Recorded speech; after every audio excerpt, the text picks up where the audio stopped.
Olá! Hoje a dica é muito valiosa para o seu sucesso como professor de grupos de idosos e também como personal trainer.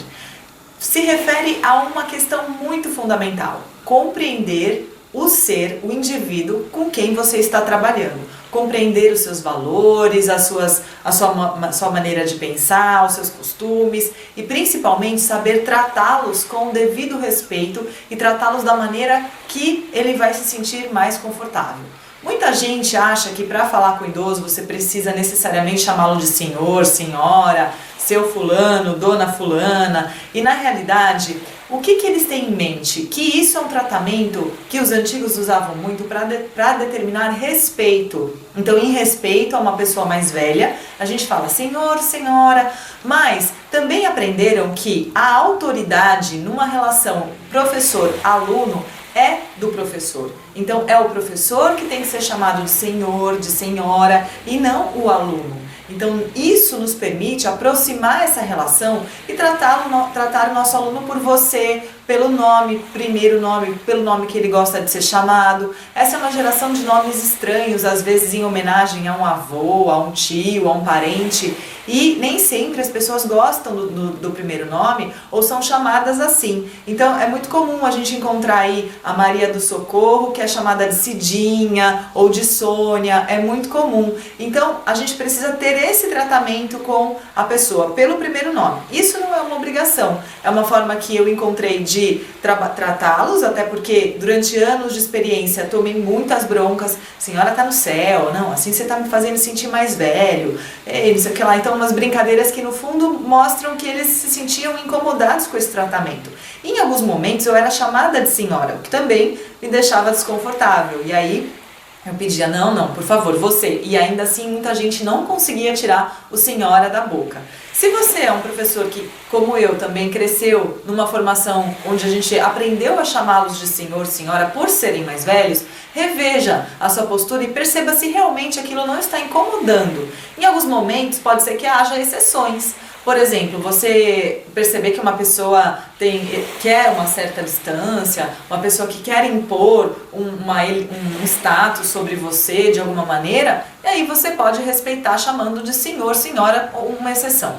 Mas, no geral, a gente chama as pessoas por você, até porque, e explicamos isso, nós somos uma posição de ensino, de professor, e isso na época deles era muito valorizado, eles aprenderam a valorizar isso e valorizam até hoje.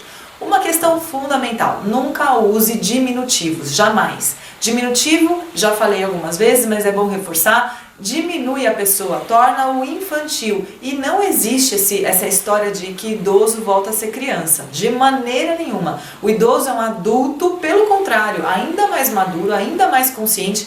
Quando ele já está apresentando alguma dificuldade cognitiva, ele tem consciência disso, quando não tem nenhuma demência instalada, é claro, mas o fato é, ele não volta a ser criança. Pode ser que ele resgate muitos valores importantes da nossa infância, como a espontaneidade, a fé, a vontade de fazer mais, a vontade de viver, mas isso não significa que ele se tornou novamente uma criança. Absolutamente não. Muito acontece pela revolta, inclusive, que eles têm, pelo tratamento que recebem dos próprios filhos, das famílias, das pessoas em volta, dos médicos que tratam deles, como se eles fossem pessoas de menor valor. Isso não pode acontecer. Você use sempre termos, principalmente para se referir a partes do corpo, normalmente. Então não existe mãozinha, existe mão. Não existe pezinho, existe pé.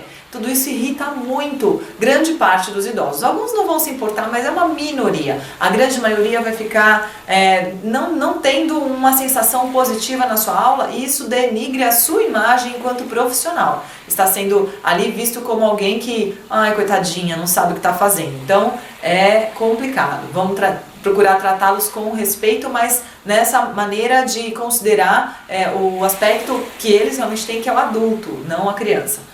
Outro ponto muito importante: nunca se atrase, seja pontual com idosos.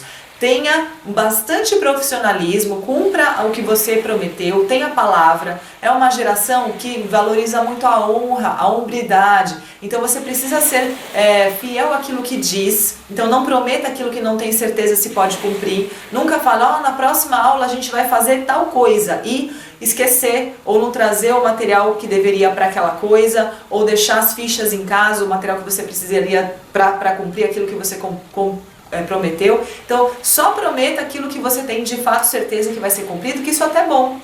Quando você avisa, olha, a próxima aula a gente vai fazer avaliação, então nós vamos ter que trazer óculos, caneta. Quando você avisa, você mostra planejamento, organização. Só que aí se você chega no dia e não faz, acaba dando tiro no pé. Então isso compromete a sua imagem. Cumpra aquilo que promete. Seja pontual. 5 minutos de atraso é um atraso inconcebível. Para o idoso, você sabe, quem trabalha com idoso sabe disso, se você marca um horário, a aula começa às 8h15. Então, quando ele for mais ou menos 10 para as 8, 8 horas no máximo, eles já estão no ambiente. Então, é esperado que você chegue também com uma certa antecedência, até porque o necessário é organizar os materiais, organizar a sala muitas vezes para que a aula ocorra da melhor maneira possível, aproveitando o máximo possível o tempo. Então não se atrase.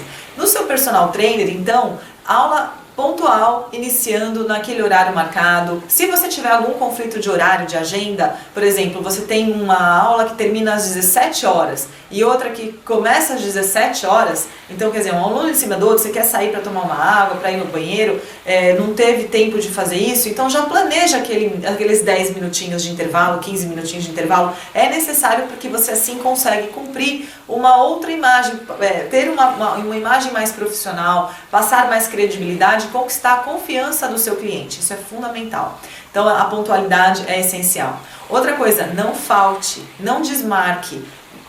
Quando você desmarcar um compromisso, quando você faltar a uma aula, que seja com antecedência avisada, que seja justificada, que não seja frequente. Não adianta a gente ter justificativa para as nossas ausências e elas acontecerem uma vez por mês. Isso não pode acontecer de maneira alguma. E se por acaso você precisar desmarcar por um imprevisto, pensa, analisa quantos imprevistos nós de fato temos em um ano. Que deu uma dor de barriga, que você teve um enjoo, não conseguiu sair do banheiro, ou que um filho seu ficou doente, teve que sair correndo para o hospital, que não teve jeito de outra pessoa levar, qualquer coisa assim. Então isso acontece com raras ocasiões ao longo de um ano. Então as pessoas percebem isso. E você tem todo o direito de ter imprevistos, mas imprevistos são imprevistos, não são coisas que acontecem com rotina por uma questão de desorganização ou de falta de prioridade para aquilo que está sendo feito. Isso fica claro para o nosso cliente. E quando você tem um imprevisto, eles têm o apoio, você tem o apoio deles. Quando esses imprevistos acontecem sempre, então você tem que começar a rever. Já tive a experiência de ter uma pessoa na minha equipe com muitos imprevistos, né, acontecendo de ter várias ausências, todas justificadas, todas verdadeiras. Porém, o que acontece quando a pessoa fica doente com tanta frequência? Também observe, se você é um professor, um profissional que fica doente ou com dor com frequência e precisa se ausentar por uma crise qualquer, um problema qualquer de saúde, analise só o seu estilo de vida, analise o nível de estresse, a sua alimentação, o seu descanso, tem coisas graves fora do lugar, comprometendo a sua vida profissional. Como você vai ter longevidade profissional dessa maneira? Precisa tomar conta da sua saúde em primeiro lugar. Claro que se isso está acontecendo com frequência, não é culpa sua, porém os seus hábitos estão levando a isso. O seu emocional, não o que está acontecendo com você, não adianta tentar explicar que está acontecendo uma maré de desgraças, ninguém compra essas desculpas. Todo mundo sabe que a grande questão é como você enfrenta, como você encara o que acontece com você. Então analisa o seu emocional, analisa a sua saúde, a sua alimentação, preserve o seu maior patrimônio, que é o corpo. Se você não estiver presente, professor, como é que você consegue uma carreira de sucesso? Como é que você consegue conquistar os seus clientes e a credibilidade deles? Então todas essas dicas podem te ajudar. E a última que eu vou dizer é: preste atenção na sua comunicação. A maneira como você fala, se você tem um português correto, se você conjuga os verbos, se você não come os S's, os R's, presta atenção na comunicação, porque isso é muito importante. As pessoas percebem quando alguém tem estudo, que eles falam, né? A maneira deles falarem, a pessoa tem estudo, a pessoa estuda. Por que isso fica claro? Até pela maneira de se comunicar. Se você estuda, se atualiza, frequenta cursos, investe nisso, mas na hora de se comunicar, come as palavras, fala errado, As pessoas podem ser analfabetas, mas elas entendem, identificam quando alguém fala melhor, quando alguém tem informação, tem um pouco mais de estudo, de leitura. Isso vai influenciar na sua maneira de se comunicar também. E tudo é treino. Se você tem mais timidez, tem mais dificuldade de falar em público, se a sua voz não sai, se você não consegue se impor, também precisa praticar. Existem livros que ajudam nesse assunto, na oratória, existem vídeos, treinamentos, cursos. Não fique acomodado, muita coisa existe aí no YouTube, gratuito, para você se atualizar e poder também evoluir e desenvolver esse aspecto, porque é fundamental. Sem uma comunicação clara, o que é o professor? O que seria o professor sem se comunicar e sem ter uma linguagem assertiva com seus clientes? Cuidado para não ser técnico demais, porém não deixe a técnica de lado, absolutamente. Quando você for explicar para as pessoas o nome dos músculos, por exemplo, você tem que citar o nome dos músculos. Você está ensinando para as pessoas aquilo que você aprendeu, está passando esse conhecimento. Esse é o fundamento da educação, ensinar. Não é só, que isso aí é porque faz bem para os nossos ossos, porque tem que ser um pouco mais específico. As pessoas gostam de informação, principalmente hoje em dia, mesmo os mais velhos. Então não deixe a técnica de lado, mas procure elementos, procure uma linguagem mais ilustrativa, mais lúdica, para que eles possam entender todo, às vezes, um complexo conceito de fisiologia, de nutrição, por que eu preciso comer proteína depois do exercício. Tudo que você vai ensinar que seja valioso para o seu cliente precisa ser passado de uma maneira técnica, mas ao mesmo tempo com uma tradução simultânea para as pessoas poderem entender o panorama do que você está dizendo. Então, comunicação clara, linguagem clara, evite falar coisas que não têm relevância naquele momento, dilua. Então, cada momento da sua aula tem um pouquinho de informação, dilua ao longo de um processo, porque o seu objetivo é ter um longo acompanhamento e relacionamento com esse cliente, com esses clientes, com essa turma. Então você vai ter tempo hábil. No nosso planejamento do Águia, isso é diluído em etapas para que ao longo de um ano a gente tenha dado conta de determinados conteúdos. É fantástico, porque assim as pessoas percebem que está sendo passado um conteúdo que foi planejado antecipadamente, que foi organizado em pequenas partes para que eles pudessem ter a chance de absorver aquele conteúdo, de rever, de revisar. E assim você vai fazendo um trabalho absolutamente fora da curva no mercado. É isso aí, muito obrigada e até o próximo vídeo.